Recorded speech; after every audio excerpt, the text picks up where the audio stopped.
Okay, good evening, everybody. Tonight, we'd like to talk with Hashem about the idea of galut, exile, golus. We spoke in previous sessions about the idea that the Jewish people are in exile. We're waiting for Moshiach to end this exile. It should come speedily in our days.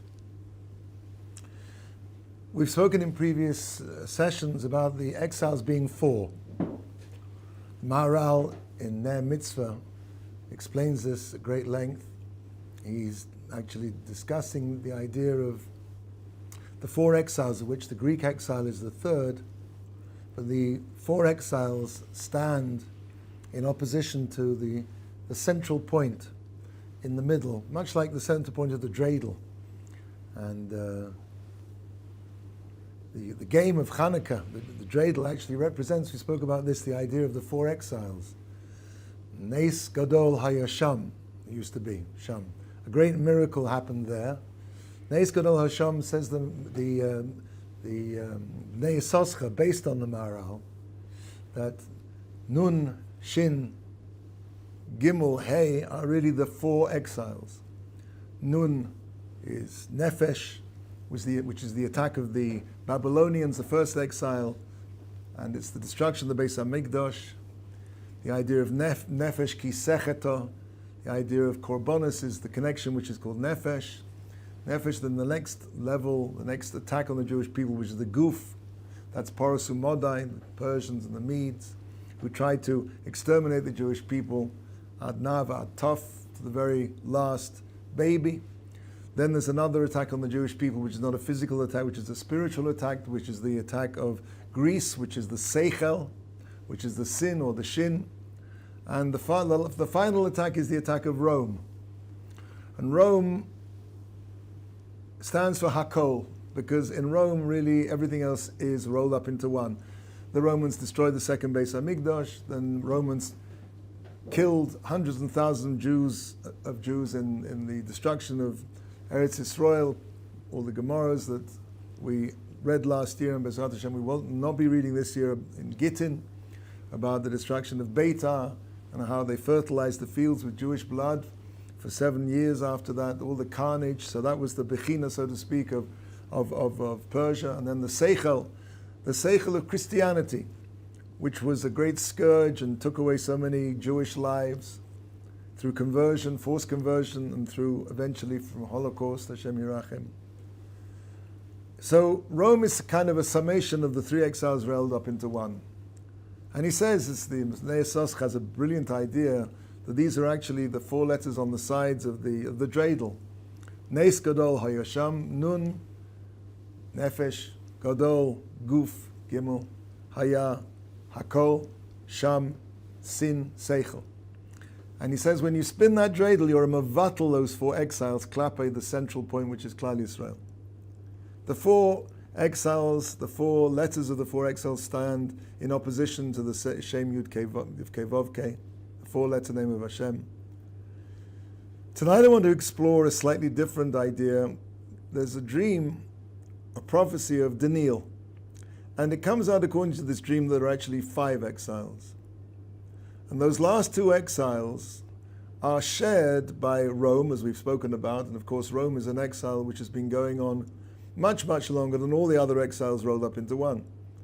The exile of Babylon was 70 years, the exile of Persia and Medea was 52 years, the exile of Greece was 180 years, and the exile of Rome has been going on for close to 2,000 years. But eventually we know, as it says in the prophet Davadia, it's a Haftorah, that says a Kodesh Baruch Hu to Edom, if you'll rise up like an eagle and make your nest upon the stars, Misham erudecha misham nu'um Hashem. So Hashem says, I'm going to bring you down even from there.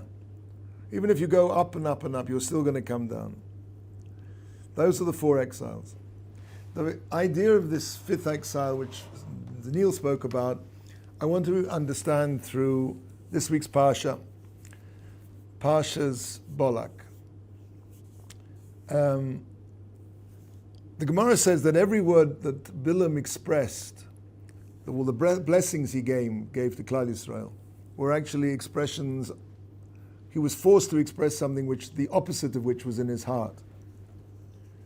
The Gemara goes through all of his brachot and explains each curse that he had intended to say. The Torah says, "Vayafoch Hashem Elokecha," and Hashem turned over, Hashem your God turned over, es haklala, the curse, libracha. Why? Because ki ahevecha, because Hashem loves you. Now it's interesting, the pasuk uses the word v'yahafoch Hashem Elokecha es haklala, not the klalot. So this implies that ultimately, and this is what the Gemara says, all of the other quote-unquote brachas of Bilam actually reverted to klalot, with the exception of one. And the exception, which is still a bracha, and in spite of the fact, and this is really our lifeline, that bracha was Ma Tovu Olecha Yaakov Mishkanosecha Yisrael. How goodly are your tents, Yaakov, your dwelling place is Israel. And this, the Gemara says, are referring to the Bate Knesios and Bate Medrashos.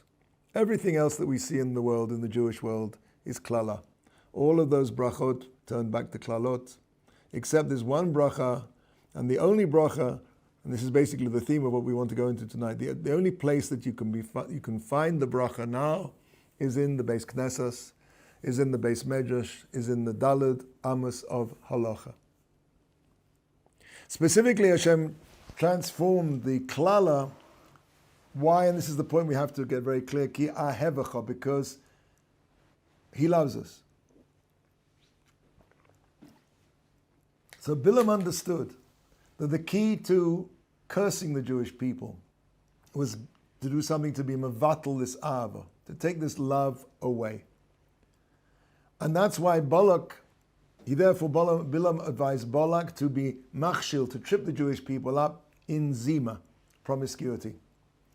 Because he said that Hashem hates, he's soneh zima. Now, it's an interesting lashon, because the word soneh, hatred, is not, Hashem, one would think that any aveira that a person does, Hashem hates that. Hashem, it's neged the rotzen of Hashem, but it's going to come out. There are two aveiras that Hashem hates, and we'll discuss the other ones shortly. But the one we're discussing now is zima, is promiscuity.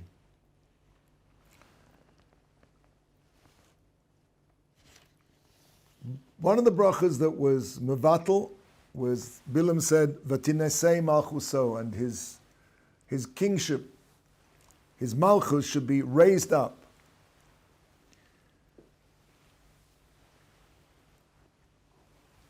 As I said before, the only time we are loved by Hashem is in the bechina of the Bate Knesios and Bate Midrashos. And when we're not directly involved in Torah, in Tefillah, then we are vulnerable. Okay, so we mentioned before that there are certain things that Hashem hates. And Bilam said that Hashem hates zima, and this was the way to be makshul, to trip out the Jewish people. Now, there's no mention of sina when it comes to being mechal Shabbos, desecrating Shabbos, or eating forbidden foods. As I said before, we're commanded to follow the entire Torah. So what is this idea of sina? The other exception, the other aveira that it's mentioned, sina, hatred, is avodah zarah. Excuse me. It says that, let's get some background here.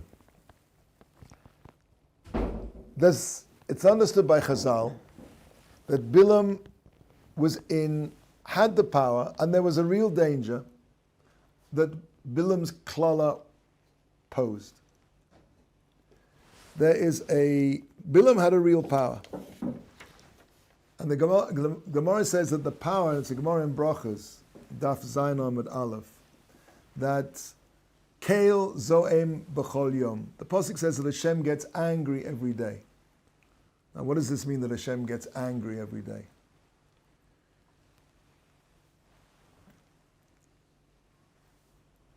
There's a contradiction between two ideas in Chazal. The first idea is, it says, Olam Chesed Yaboneh, the world will be built on kindness. And it also says that that Hashem wanted to create the world in din. Livrosa Olam b'din. He wanted to create the world with din. So which is the first? Which comes first? The Olam Chesed Yaboneh, the world's built on Chesed, or is din? Does din come first? Olam Machshavto. It says that it arose in Hashem's mind, so to speak, to create the world with din. And Hashem saw that Eino Olam Miskayim, the world couldn't survive like that. So he was Olami Kiseha Din, he got up from the throne of Din, and he sat on the throne of Rachamim. He was Mishatif Rachamim to the Din. Now clearly, obviously, we discussed this also in previous weeks, that the basis of everything is Chesed. Hashem created this world purely out of Chesed. He doesn't need this world in any way. It's the most altruistic kindness that can possibly be, because Hashem is the only entity to which it's impossible to give anything back to, quite axiomatically. If it meant that we could give anything to Hashem, it would mean that he lacked that thing before, and therefore in some way we made him more perfect, which means that he was lacking that perfection beforehand, which of course axiomatically is impossible. Hashem is perfect in every way. So the chesed that Hashem does is incapable of us paying back in any significant way. Chesed is the beginning of anything, but for the chesed to be real chesed, it has to have a shittuf, a partnership of din. Because a chesed which is given, as the Ramchal says, as a free handout, is not the best possible chesed it can be. Because as the Ramchal says, it suffers from something called nahamadi kisufa, the bread of shame. The feeling when the pauper sticks out his hand and he turns his head away because he doesn't want to face his benefactor as he receives this free gift. So Hashem created a system by which we get that chesed through din. Do we deserve it, yes or no? We can earn that chesed that by virtue of who Hashem is, so to speak, he wants to give us. Now, as we said before, that Hashem wanted to create the world with pure din. Olam machshavto. But he saw, of course, this has to be whatever that means, that Hashem saw that the world couldn't be miskayim, because in a world of pure din, it meant that when any time a person did anything which was fractionally wrong, he would be removed from existence. The world could not be miskayim. But it's impossible, if you think about it axiomatically, that something which is olam b'machshava shel Hashem, that Hashem, so to speak, thought about, I'm not going to, whatever that means, that Hashem thought about it, but something that, so to speak, that Hashem thought about, it can't be that that thing just disappeared.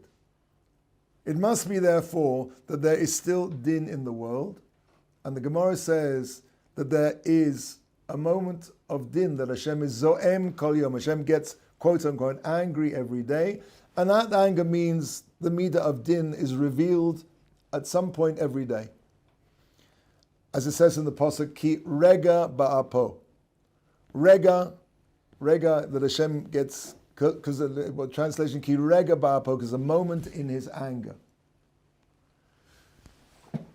It's not for now, but parenthetically, the osios, the Rosh Tevos of Rega are Reshis Goyim Amalek.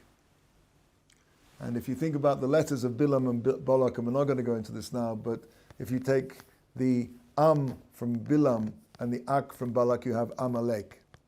So Amalek is really a synthesis of Bilam and Balak. Maybe we'll go into that another time. But what I want to say is that Rega Ba'apo, that moment of his anger. So the Gemara says, how long does it last for? In the time it takes you to say Rega. But for that split second, axiomatically, it cannot be that once something is Olav HaMachshava of Hashem, that Hashem, so to speak, thinks about it, that it just disappears. It's still there. Bilam, it says, Yodea das Elyon. He knew I don't know how you translate that, the knowledge, the high of the high one.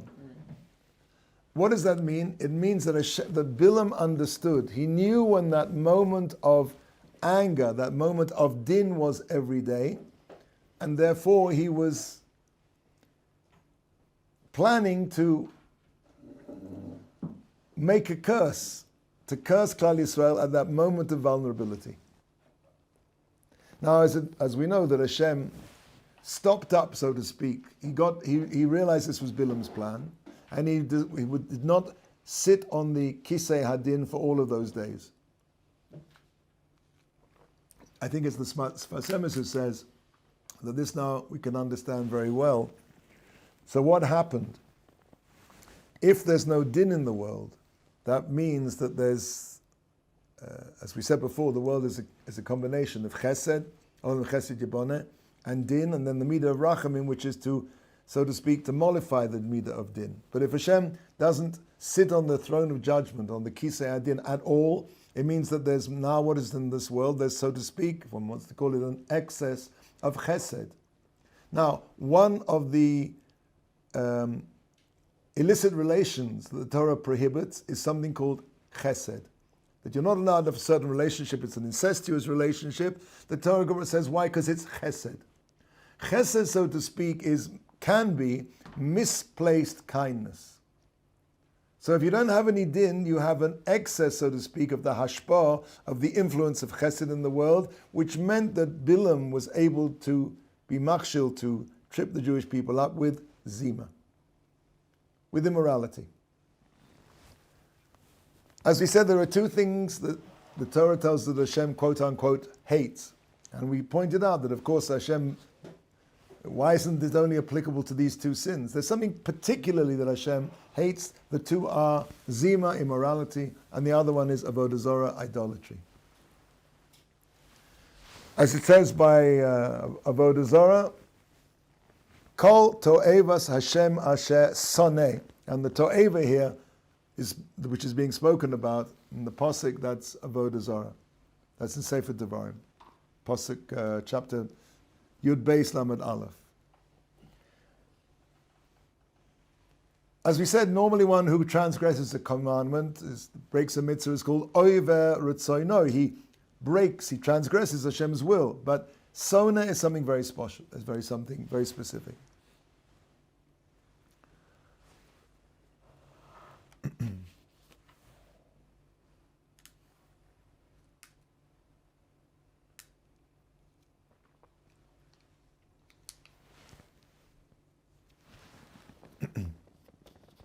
As we said, there's in previous times that Hashem, we learn it out from the Pasuk in the davening, Uvetuvo, and in His goodness, Hashem is Mechadesh b'chol yom tomid ma'aseh v'reishis.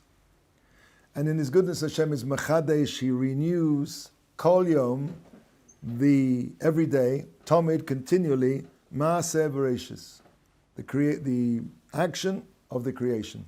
The Nefesh HaChaim points out that the word tomid is redundant. If Hashem in His goodness is renewing every day the Maaseh V'Reishis, the creation, the action of creation, so what does it mean, tomid? And at the beginning of the Nefesh HaChaim, he says that Kadosh Baruch Hu is in point of fact recreating the world every single split second. It's a bit like if you've ever seen, you've unreeled a film back in the day when they had films. You'll notice that a film basically is no more than a series of photographs, still pictures. And through an anomaly of the human brain, which maybe was put there in the first place, I'm not saying this is just an idea, but maybe was put there in the first place to give us an idea of this concept. An anomaly of the brain called persistence of the vision means that if you show the brain a series of images faster than a certain speed, the brain will interpret that as continuous action. That's the secret of all moving pictures, of video for that matter. We've replaced now the picture with an electron beam, but essentially it's one still picture after another, moving so fast that you can't tell that it's actually a single frame, single pictures. Whether it's 18 frames a second or 24, 25 frames a second, it looks more smooth, the smoother you do it, but it actually could go quite small. I mean, we all remember as kids probably, I don't know if you saw these things, when I was young we had these things called flick books. Yeah. So that's the same principle, the persistence of vision. That's the moshel. The nimshal is that HaKadosh Baruch Hu is quite literally recreating the world every single split second. To us it looks like continuous action. But actually, everything is being recreated. And God forbid, if I was suddenly to disappear, it wouldn't be that Hashem removed me from existence. It just meant for that split second he decided not to recreate me. So, why am I talking about this? Is because it must be that if Hashem is recreating the whole world every minute, then it must be that the recreation also contains within it that ki rega ba'apo, that moment of anger, that initial creation of din, of strict justice, still exists every single second. As we said, that's what Bilam was able, please stop me if it's not clear what I'm saying. That the Bilam was able to plug into that split second every day, where Hashem, quote unquote, gets angry, Zoem Hashem. It's not anger in the sense of an emotional thing. It's in the anger, so to speak, of din, of strict justice. And of course, nothing can exist when purely judged by that standard of ultimate din. Bilam knew that, and his idea was to launch a curse at Klal Yisrael at that moment of their vulnerability, at that ki rega ba'apo. He knew when that rega was every day.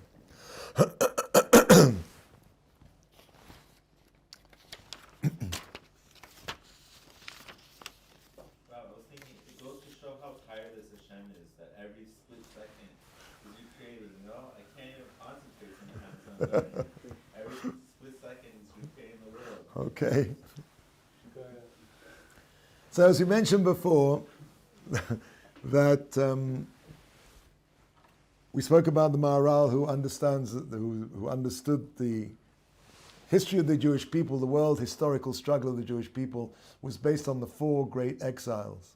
The exile of Babylon, Persia and Medea, Babylon, Persia and Medea, Greece, Yovan, and Rome. In the Sefer Daniel, in the book of Daniel the prophet, he had a vision of a statue, a tzura sa'odam. Tzura means like a picture of a person. And this tzura sa'odam was, so to speak, if you like, the anti-man, the way man should not be. This statue had a head of gold, 2 arms, a body, and 2 legs of pottery. The crown on the head of this negative tzura sa'odam is Mitzrayim. That's the crown, that's where everything comes from. And of course they ruled before there was a Jewish nation. The head is the head of Babylon, which Daniel calls the head of gold. Working down through history and through the body are the 2 arms of Persia and Medea, which they took their power from Bavel. Each nation came along and took the power from the preceding one. Persia and Medea took the power away from Bavel. And then Babylon destroyed the first Beis Hamikdash, and Persia and Medea, the Persians did not permit us to rebuild it. And they produced, if you remember the story of Haman, that brought us to the brink of extinction, as we mentioned before. And the trunk of the body of this anti-man is Yovan, is Greece.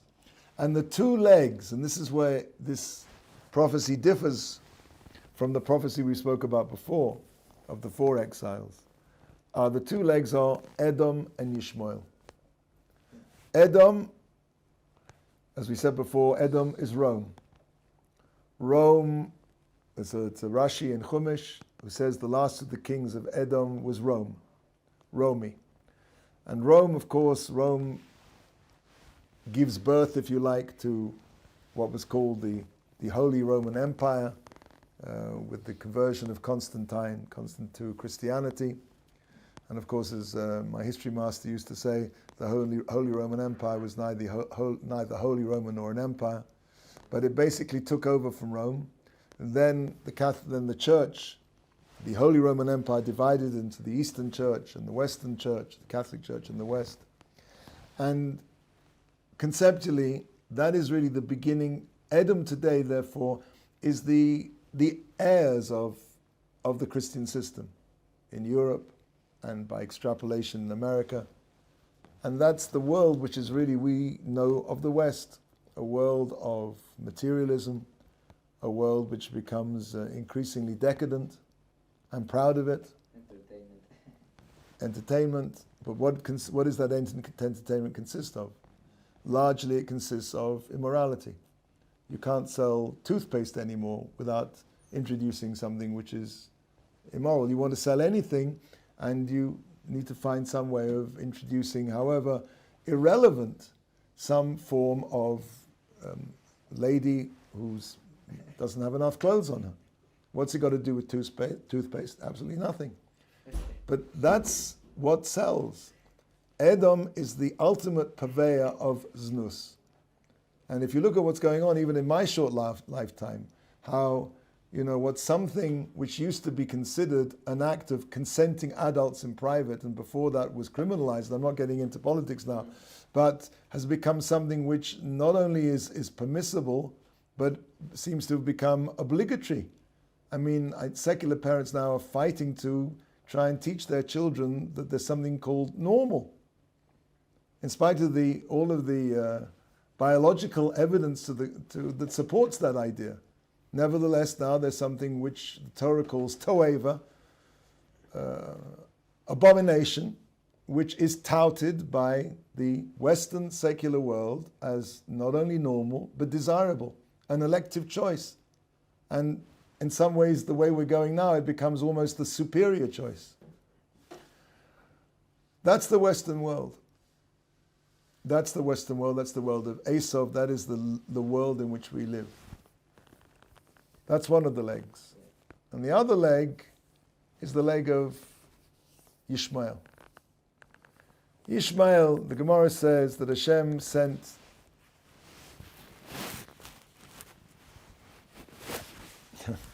I want to go back a bit.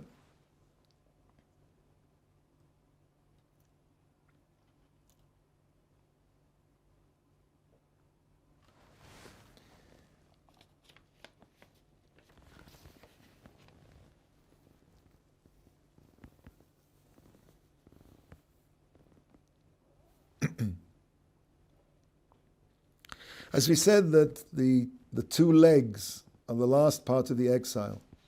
The legs work in tandem. A person with one leg can't move.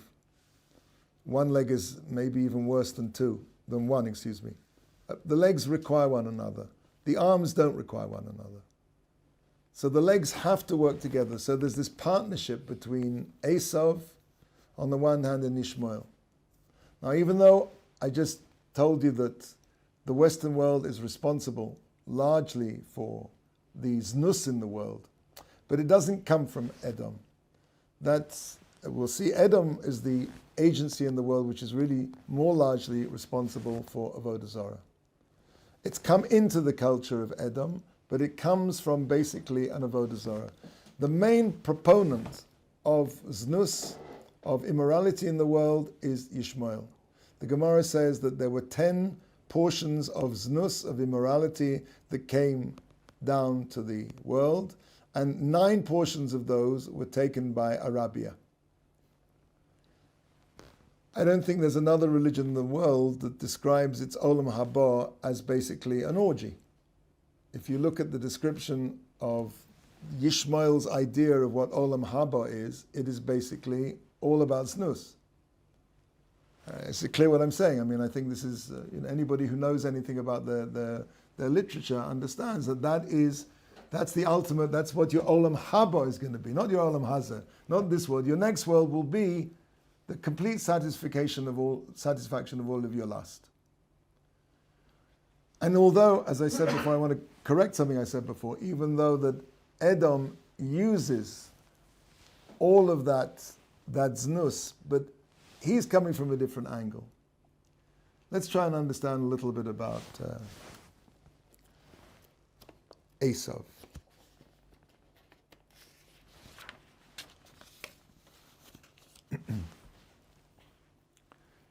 The Gemara says, Pasuk in Bamidbar, Tesvov, Lamed Tes, V'ayolachem letzitzis, We said in Krishma. And they will beat for you tzitzis. Uri'isa moisoi, and you'll see it. Excuse me. Uzachartem es kol mitzvos Hashem. V'asisa mosom v'lo susur achrei levavachem v'achrei einechem. Don't go after your eyes. And don't go after your heart. Says the Gemara. The Gemara says in Brachos, Tanya achrei levavachem ze zu minus. Don't go after your hearts. What is your hearts? Is minus. Minus means apostasy. Avodah Zarah. Denial of Hashem.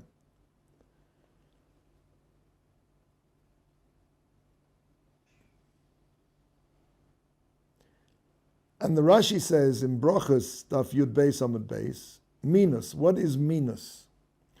He defines it. Osam, those people, hahofchim, who turn Tamei HaTorah, the reasons of the Torah, le Medrash ta'ut ve'elil, into exegesis, which is ta'ut, mistaken, ve'elil. Elil is a strange word.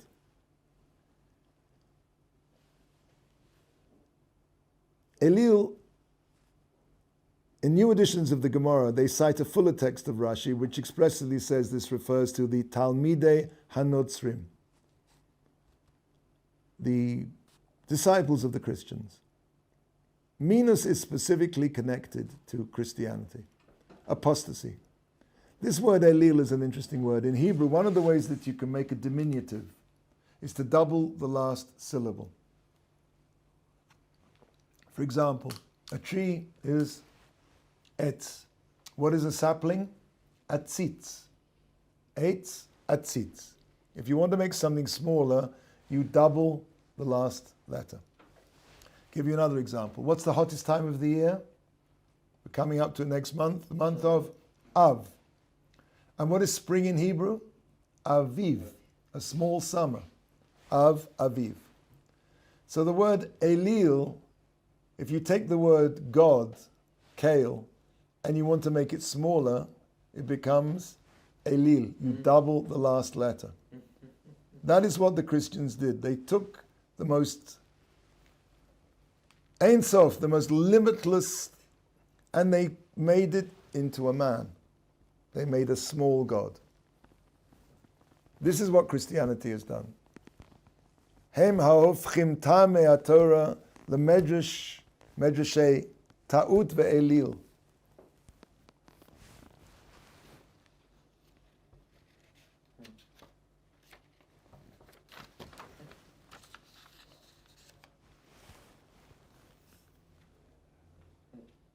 Yeah.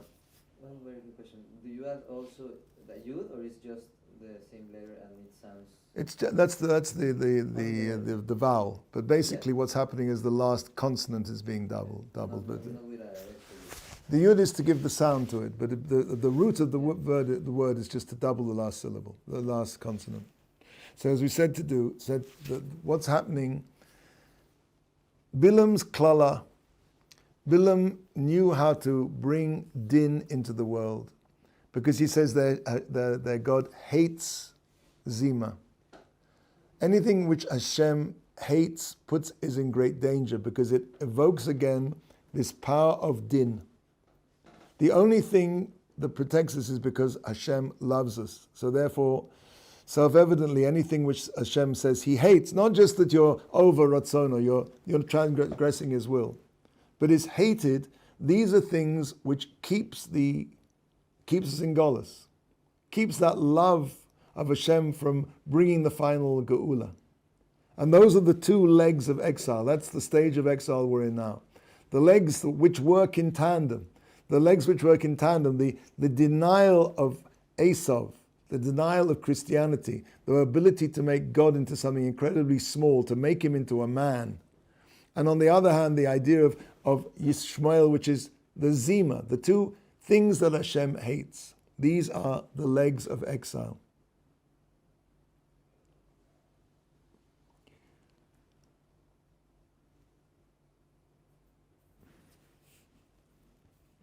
And this is what prevents Malchus Beis David from coming. translate Sima? Zima is immorality.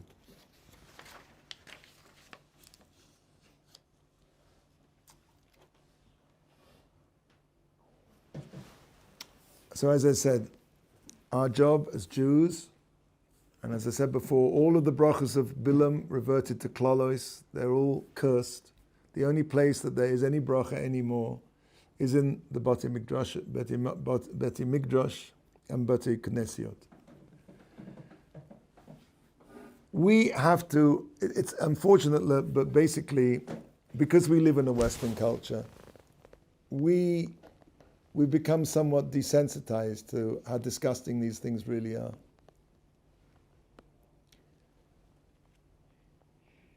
A person has to guard himself very much from seeing things and hearing ideas which are kfira, which are denial, which are atheism. These are the things which Hashem hates, Avodah Zarah and Zima, the two legs of exile. Maybe I'll just finish with an idea on Tisha B'Av. The first Beis HaMikdash was destroyed because of the three cardinal sins, which are Gilui Arayas, Shvichas Damim, and Avodah Zarah. Gilui Arayas, sexual immorality. Shvichas Damim, murder, and Avodah Zarah. Avodah Zarah means idol worship. These three Averas really correspond to the three relationships that a person has in the world. A personship has a relationship between himself and Hashem. That's called Ben Adam Lamokom. Between himself and other people. That's called Ben Adam Lachavero. And there's a third relationship called Ben Adam La'atzmo, a person and himself.